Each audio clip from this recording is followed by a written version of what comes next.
Onde a perfeição é exibida e muitas vezes desejada, muitos de nós buscam um padrão irreal dentro das relações. Mas e se eu te disser que perfeição não é sinônimo de felicidade? Sejam bem-vindas, bem-vindos, bem-vindes a essa live que vai falar sobre perfeccionismo nas relações.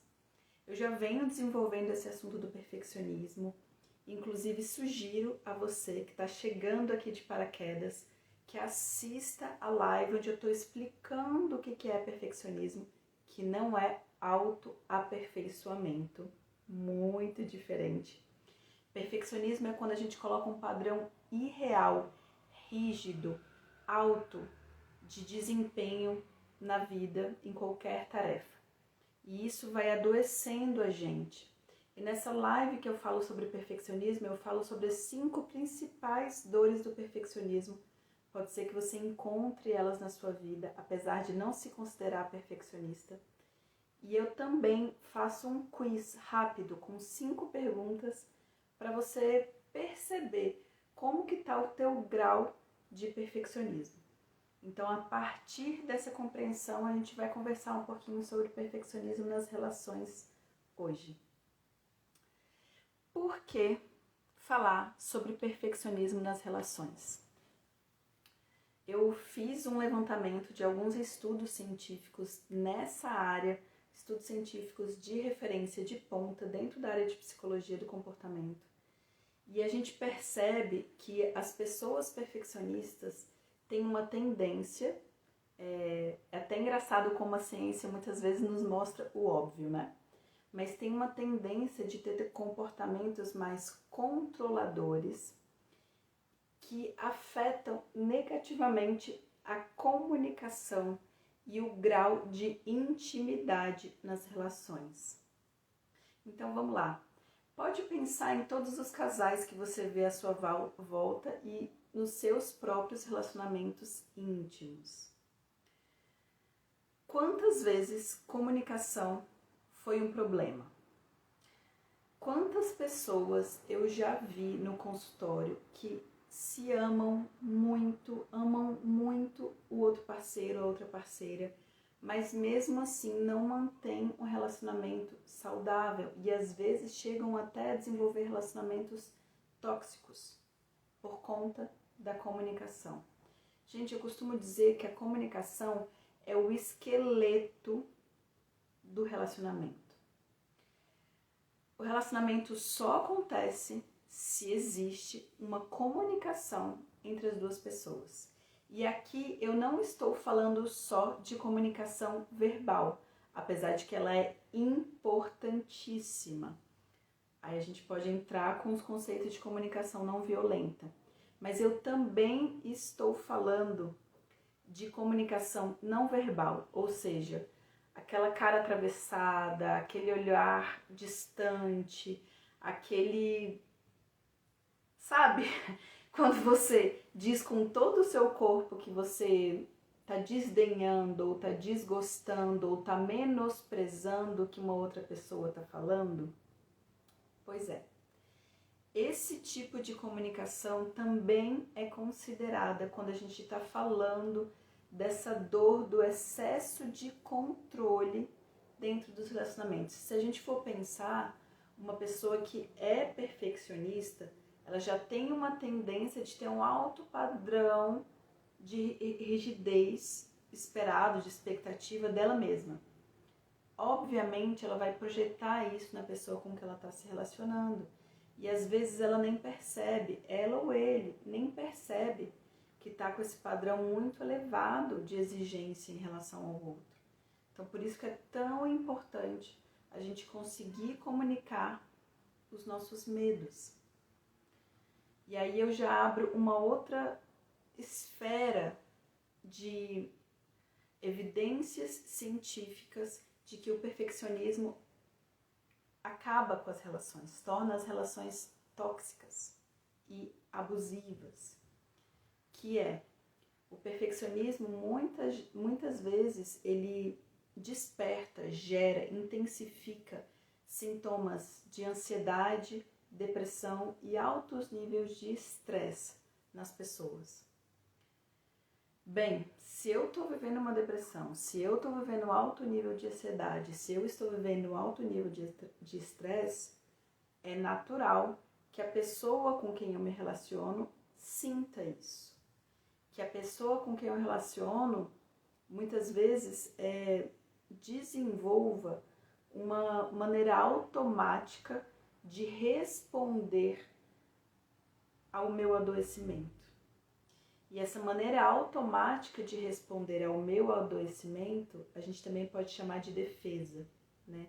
A gente pode chamar de máscara, a gente pode chamar de um escudo de proteção que a pessoa, como a pessoa está conseguindo realmente responder a esse excesso de perfeccionismo do outro, da outra.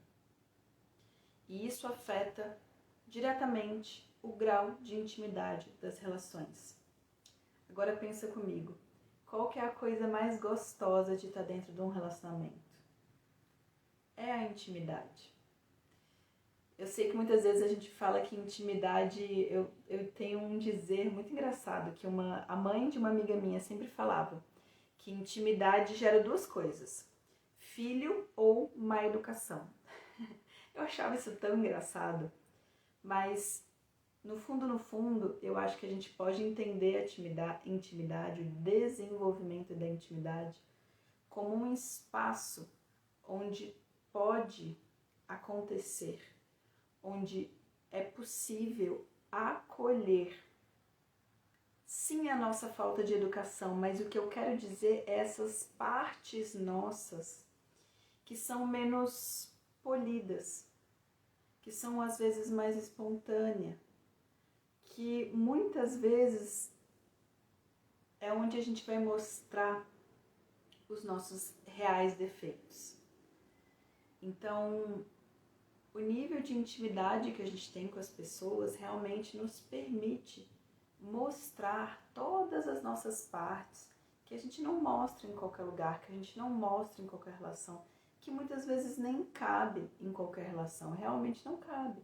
Não cabe a gente mostrar todas as nossas reclamações e defeitos dentro de uma relação de trabalho, não cabe. A gente de fato tem que entender em qual relação cabe quais tipos de comportamento, isso é muito natural, né? Isso faz parte de viver a vida. Mas quando a gente está numa relação íntima, é importante que a gente se sinta livre para ir soltando várias dessas partes, que muitas vezes a gente considera defeitos, porque na nossa casa, quando a gente era criança, a gente aprendeu que isso era um defeito. E às vezes com a outra pessoa, dentro de uma relação íntima, nem vai ser considerado um defeito. E você pode ser cada vez mais você. Então o perfeccionismo impede que tudo isso aconteça. E eu estou falando aqui de pesquisas científicas feitas com vários casais casados, vários casais há muito tempo de relacionamento, vários casais em relações de intimidade. A gente segue falando sobre a forma com que o perfeccionismo adoece uma relação. A busca por expectativas irrealistas, o medo da rejeição e, como eu já disse, a necessidade de controle, ela vai sufocando todo o potencial de amor, de compreensão, de carinho, de respeito que pode e deve existir dentro de um relacionamento saudável. Então, quantas vezes a gente deixa de fazer algo espontaneamente por medo de rejeição? Quantas vezes a gente sufoca a nossa própria opinião, sufoca os nossos próprios sentimentos por medo de rejeição? Talvez você nem tenha compreensão, honestamente, do que realmente está acontecendo de você, de tanto que você está acostumado ou acostumado a se reprimir no seu mais essencial, no seu mais verdadeiro. Quer ver uma história muito real? Eu tive uma primeira namorada. E foi, como todo primeiro relacionamento, um relacionamento muito intenso, muito apaixonado. E a gente era jovens. E eu lembro de em determinado momento, determinado dia, já fazia um tempo que a gente estava juntas, e eu comecei a conversar com uma amiga sobre essa minha namorada. E aí falando, reclamando bastante sobre o meu relacionamento, a minha amiga virou pra mim e falou assim: Gabi, mas assim, do jeito que você tá me contando tudo, parece que você não fala nada com ela. Você já contou pra ela tudo o que você sente? Você já contou pra ela que você não tá gostando do que tá acontecendo? E eu lembro que naquele momento, o meu primeiro sentimento foi de raiva perante a minha amiga, que não estava ali só me escutando e concordando comigo e reclamando junto. Mas num segundo momento que eu realmente observei o que a minha amiga fez, eu percebi, cara, ela tá me mostrando que o meu medo de ser rejeitada pela minha namorada me deixa ao lado dela com um alto nível de ansiedade que me impede de ser espontânea, de dizer o que eu realmente estou sentindo. E se eu não digo o que eu realmente estou sentindo, eu já estou me sufocando, eu já estou me matando por dentro. E, consequentemente, sendo menos autêntica, menos real, a outra pessoa muito naturalmente sente isso. E se é uma pessoa que está aberta a ter um relacionamento real e autêntico com alguém, ela vai se afastando desse relacionamento. Esse relacionamento vai ficando cada vez menos desinteressante. Então, olha só como muitas vezes, quando a gente está presente numa conversa, aberta e vulnerável, mesmo num relacionamento que seja com uma amiga, a gente pode realmente colher um feedback sobre nós mesmas que altera outros relacionamentos. Então, esse exemplo para mim ele foi tão real e verdadeiro, e eu só consegui chegar em todas essas conclusões na época porque eu estava em terapia, que eu realmente comecei a me refletir e olhar para todos os relacionamentos de pessoas adultas que existiam à minha volta. E eu não sei vocês, mas eu tenho a grande opinião e impressão de que a gente tem conseguido estabelecer relacionamentos mais autênticos. Quando a gente diminuiu essa exigência social de que precisa estar casado para sempre. Então eu percebo que isso tem acontecido, né? Com as pessoas ao meu redor mesmo, dentro da minha família e tudo mais. Gente, deixa eu ligar a luz. Acabei de perceber que não estou um pouco sem luz, posso ficar mais iluminada para vocês. Melhor?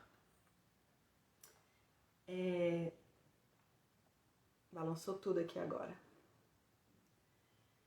Então, quando a gente percebe e consegue comunicar as nossas reais necessidades, a gente tem a oportunidade de perceber se a gente está tendo expectativas irreais diante da outra pessoa. A gente tem a oportunidade de colocar limites saudáveis, de dizer para outra pessoa, ó, eu vou até aqui para mim faz sentido. E aí a gente dá a oportunidade para outra pessoa dizer, ah não, eu vou até o seu encontro, para mim faz sentido. Ou então talvez a pessoa diga, não, eu não vou até o seu encontro nessa questão, para mim não faz sentido. E aí a gente começa a estabelecer uma dinâmica dentro dos relacionamentos saudáveis, que é a dinâmica da fluidez. Então, muitas vezes, os relacionamentos eles são construídos porque as pessoas vão como que numa dança, entendendo as necessidades umas das outras. E muitas vezes, dentro de um relacionamento, a gente percebe que talvez a pessoa não consiga ir até ali onde você precisa. Então, o que você precisa é buscar alguma coisa em outra relação. E tá tudo bem. Tá tudo bem. Muito dificilmente você vai obter tudo que você deseja dentro de uma pessoa assim. Isso não vai acontecer, né? Isso aconteceu, ou talvez nem aconteceu, mas vamos dizer que isso é uma expectativa do bebê, né? O bebê, quando está ali se relacionando com a mãe, ele realmente ele recebe comida, ele recebe carinho, ele recebe atenção, ele recebe aconchego, ele recebe compreensão, ele recebe muito dessa mãe.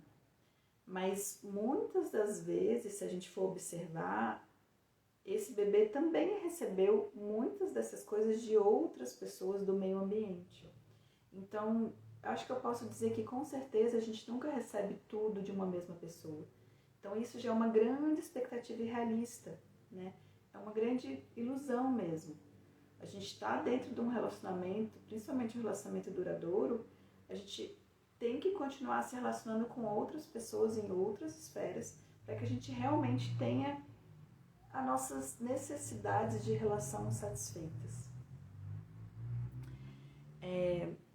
Algo muito interessante também é sobre por que as pessoas adotam comportamentos perfeccionistas dentro das relações.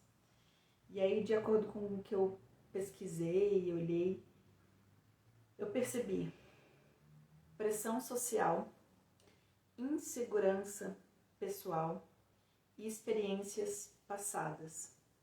E aí eu trago a história de uma grande amiga minha que recentemente se separou e ela estava me contando do quanto que ela tem se relacionado com outras pessoas e ela percebe que o sexo está muito performático. Então, ela é uma mulher belíssima, heterossexual, e ela começou a perceber na relação com outros homens que até no sexo é como se existisse um passo a passo. É como se existisse uma necessidade de fazer um certo movimento, de dizer uma certa coisa, de ter um certo tempo, que no final das contas parece uma performance, parece um ensaio de uma peça teatral.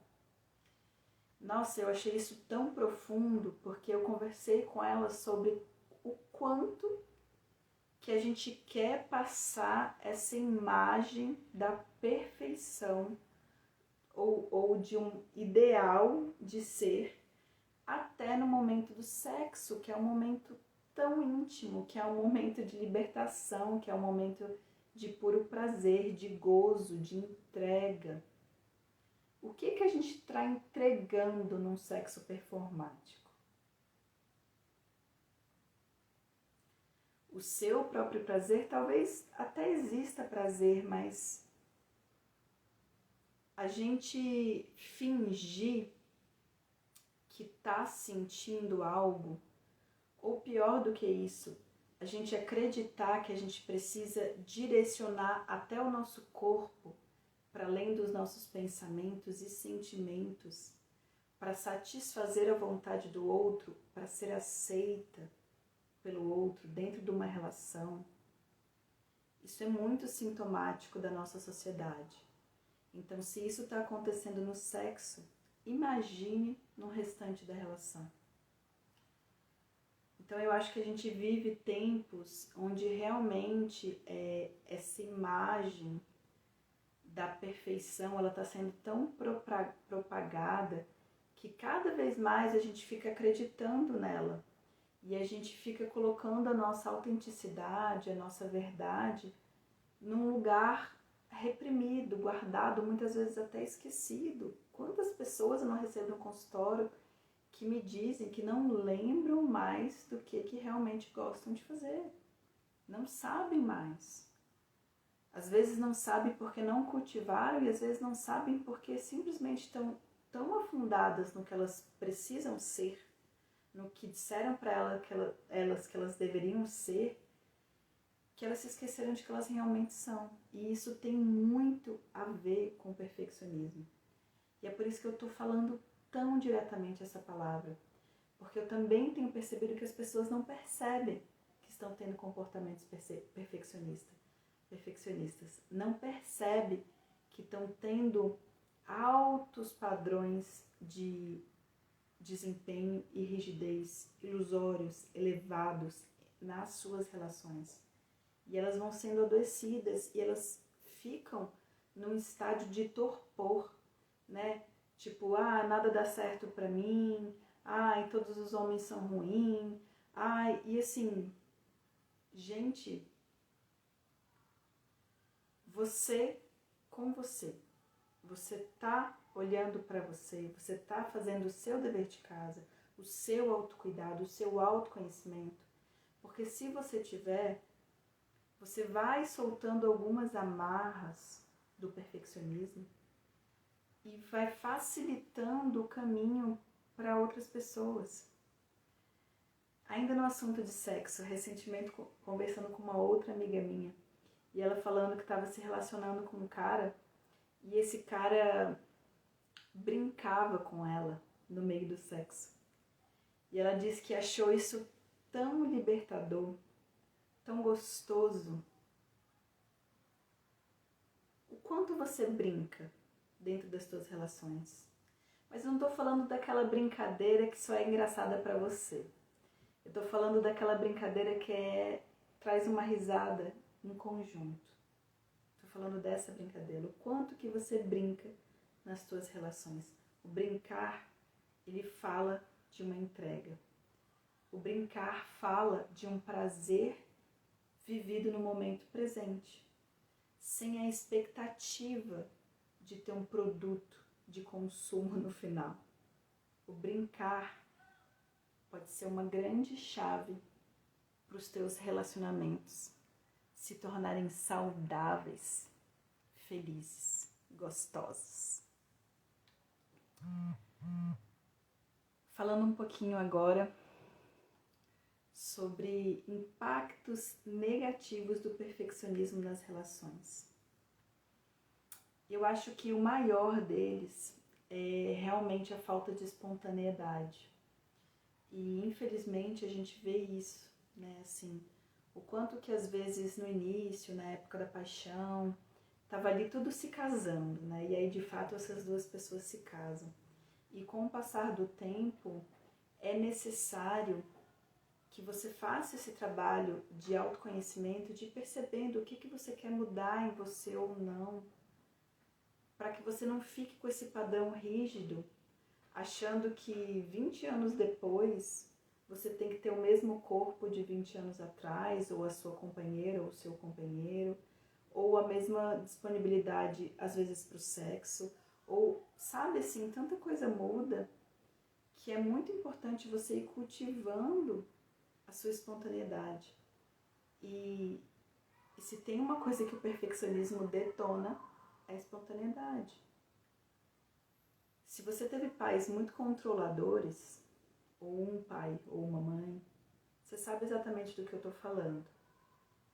É muito comum a gente chegar num momento da nossa vida onde a gente percebe esse controle dos pais sobre nós, e tem hora que os pais realmente não têm mais controle, e aí o que a gente faz? A gente se afasta dos pais, né?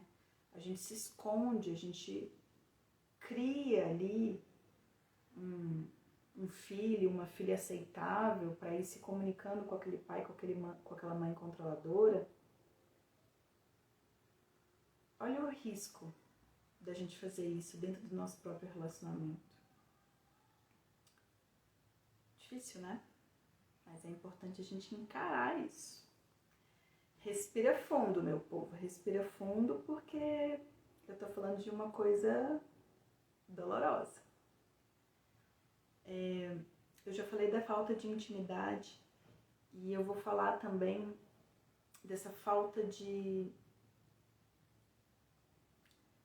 Brené Brown diria Tô aqui com o livro dela que eu dei uma lida para poder fazer essa live para vocês, que é A Coragem de Ser Imperfeito.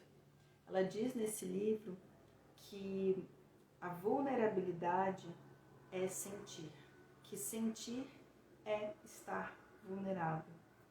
Então, quando a gente tá dando aquela risada gostosa, quando a gente tá realmente se sentindo triste, ou com muita raiva, ou muito alegre, nesses momentos a gente tá realmente sendo verdadeiro, verdadeira. Eu não estou dizendo que você está necessariamente certo ou errado por estar triste, ou com raiva, ou alegre. Não é disso que eu estou falando. Eu estou falando de estar se mostrando como você verdadeiramente é. De você estar mostrando como aquela palavra, aquele comportamento, aquela situação te impactou. E se você tem um perfeccionismo muito alto, você não se mostra. E se você não se mostra, para além de você ir adoecendo a si mesma, a si mesmo, você vai reforçando uma dinâmica de casal que impede que essas emoções verdadeiras falem, desabrochem, surjam, apareçam. E se essas emoções não aparecem dentro da relação, a relação vai esfriando, a relação vai morrendo. Então, eu acho muito interessante porque é muito comum ainda hoje a gente perceber que as mulheres têm a maioria das mulheres ainda tem uma maior facilidade de caminhar pela tristeza, de expressar a tristeza, de dizerem que estão tristes, assim como a maioria dos homens ainda tem uma maior facilidade de expressar a raiva. Isso também muda, né? Assim, falei de uma coisa meio comportamento de gênero, né? Ainda existe mesmo esse comportamento um pouco mais marcado, mas se eu for conversar com várias mulheres, elas vão dizer que é muito mais fácil para elas expressarem a raiva. Então, isso é bem variável também, tá? Mas o que eu quero dizer aqui? Que se uma pessoa entende que ela não pode expressar a tristeza e que ela só pode expressar a raiva, percebe como facilmente isso pode virar um relacionamento abusivo? Porque se a pessoa está num padrão de entender que para ela ser amada, ser aceita, para ela não se mostrar fraca, para ela se mostrar poderosa, ela só vai poder mostrar a raiva dela, vai dar merda, né? Não vai dar certo, né? A mesma coisa com a tristeza. Então essas emoções que mais nos angustiam, pare e observa qual é a emoção que você está congelado, congelada. Muitas vezes esse equilíbrio emocional só vai surgir se você for liberando a outra emoção. E aí eu posso falar com propriedade da minha própria cura com a raiva. E a minha própria cura com a raiva aconteceu dentro do meu casamento. Aconteceu porque a minha esposa tem uma grande facilidade de lidar com a raiva dela e uma dificuldade de lidar com a tristeza, mas ela está cada vez melhor. E todas as vezes que eu explodia com ela, ela me acolhia. Ela não revidava com raiva e nem se afastava no meu momento de raiva. Ela simplesmente me dava um limite e me acolhia. E me dizia que eu estava sentindo raiva. Então, a gente chegar nesse padrão de relacionamento, onde a pessoa consegue acolher o que nem você acolhe, o que nem você admite para você, é um caminho do qual o perfeccionismo não faz parte. É um caminho do qual o autoconhecimento, o autocuidado e a capacidade de dar limites saudáveis na outra pessoa faz parte. E aqui eu vou contar a história de um outro amigo, grande amigo, que estava indo num terapeuta e já estava casado há uns 10 anos com um companheiro dele. E ele, nesse terapeuta, ele era meio astrólogo, enfim. Em algum momento da terapia, o terapeuta disse para ele que o marido dele ia cair numa profunda depressão, que seria melhor para ele se separar. Ele simplesmente virou para esse terapeuta e falou: bem, não é assim que eu entendo um casamento, eu não vou me separar só porque o meu marido vai sofrer, eu vou ficar do lado dele. Eu achei isso tão bonito, sabe, na época, e eu fui acompanhando esse relacionamento e foi impressionante o quanto que o meu amigo soube colocar limite no marido dele. Então ele, de fato, durante muito tempo esteve do lado do marido dele. Eu acho que eles ainda ficaram juntos, mas, se eu não me engano, uns 5 anos, uns 3 ou 5 anos. E do lado dele, ele simplesmente, com aquele alerta do terapeuta, ele mesmo não se deixou cair numa depressão. Ele mesmo não se deixou cair em relacionamento, em comportamentos tóxicos ou abusivos. Ele mesmo continuou realizando as conquistas dele, continuou realizando as limpezas energéticas e espirituais dele, continuou vivendo a vida dele do lado do marido dele, a quem ele amava, a quem ele gostava de estar junto. E realmente, no final das contas, ele acabou se separando do marido, mas durante muito tempo ele esteve do lado dele, anos. E assim, se esse não é um relacionamento no qual duas pessoas cresceram bastante e sentiram o apoio uma da outra, eu não sei o que é. Boa noite, gente, para todo mundo que está entrando. Sejam muito bem-vindos e bem-vindas. Eu tô com um roteirinho aqui do lado, porque eu percebo que o tempo é valioso. E para mim é muito fácil me perder na fala, então eu prefiro ser um pouco mais objetiva, mais clara, para que esse conteúdo seja útil de verdade para vocês. Estamos chegando no final da live e eu trago agora algumas formas de vocês superando esse perfeccionismo dentro das relações. Primeira dica. Promovendo a autoaceitação e o autocuidado. Então, quando eu dei aquele exemplo sobre a minha esposa, ela só dava conta de lidar com a minha raiva porque ela sabia lidar com a raiva dela. E isso acontece em vários relacionamentos. Você só vai dar conta de lidar ou de não pirar com a depressão do teu companheiro ou da tua companheira se você tiver muito bem trabalhada dentro de você a sua vontade de viver, os seus medos, a sua vontade de agradecer por estar vivo, viva. Quanto mais fortalecido você estiver, melhor para a tua relação. Parece óbvio, né? Não deixa de ser desafiador, apesar de ser óbvio. Segunda dica. Estimule a comunicação aberta e honesta. Eu sei que é difícil e eu sei que muitas vezes a gente não fala o que a gente está sentindo ou o que a gente está pensando porque a outra pessoa às vezes não dá conta mesmo de escutar ou você já viveu algumas situações onde essa pessoa de fato não te ouviu, né?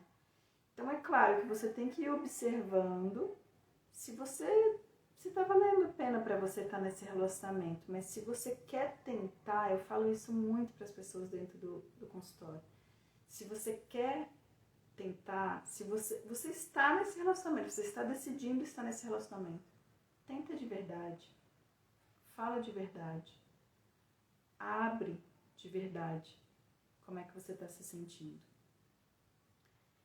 E não é colocando o dedo na cara do outro, mas é dizendo de como você está se sentindo. como você está se sentindo é verdade para você. Às vezes não para a relação, mas para você é, e é uma verdade importante de ser comunicada. Terceira dica: incentive a prática do perdão e da compreensão mútua. Se vocês quiserem, eu faço questão de passar para vocês algumas meditações sobre perdão.